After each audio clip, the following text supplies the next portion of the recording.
संतरे बेचने वाली बूढ़ी अम्मा की कहानी, जिसके पास एक नौजवान लड़का हमेशा आता, हमेशा संतरे खरीदता और खरीदे हुए संतरों में से किसी एक को, उसकी एक फाक को चखते हुए कहता, अम्मा देखो ना, ये तो कम मीठा है। और अम्मा हमेशा दूसरी फाक को चखते हुए कहती, नहीं बेटा, ये तो बराबर मीठा है। फिर भी यह लड़का बड़ी बेरुखी के साथ उसे खुले हुए संतरे को वहीं ठेले पर छोड़कर चलता बनता।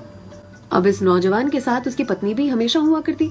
एक दिन पत्नी ने पूछा, ये जो तुम हर बार अम्मा के ठेले पर पहुंचकर नौटंकी शुरू कर देते हो, ये संतरा तो कम मीठा है, ये संतरा तो कम मीठा है।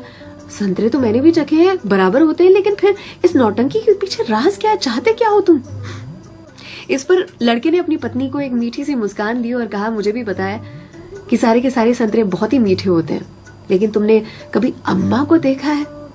अम्मा इतनी गरीब है कि जो बेचती हैं उन्होंने कभी चखा भी नहीं होगा, इसीलिए तो एक खुला हुआ संतरा उनके ठेले पर छोड़कर आ जाता हूँ, मेरी ओर से उनके लिए। अम्मा के बाजू में जो सब्जी वाली थी, उसने एक दिन कहा उनसे, आपको पता है ये जो सरफिरा आपके ठेले पर आता है संतरे खरीदने के लिए, इतनी चिकचिक करता है आपसे कि आप नाप तोल में उसे ज्यादा संतरे दे देती हो।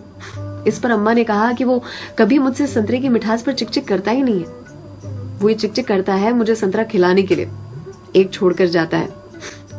क्या मुझे पता नहीं है? उसकी चिकचिक में भी उसकी प्यार की मिठास नजर आती है। वो कहते हैं ना कि मेरे हिस्से से ज्यादा तूने मेरी थाली में परोसा है, कितनी भी मुश्किलें दे ऊपर वाले, मुझे तुझ पे भरोसा है। छीन कर खाने वाले का कभी पेट नहीं भरता और बांट कर खाने वाला कभी भूखा नहीं मरता। अगर कोई ऐसा दिखे, उसकी मदद जरूर से करे, इसी को तो कहते हैं जियो दिल से।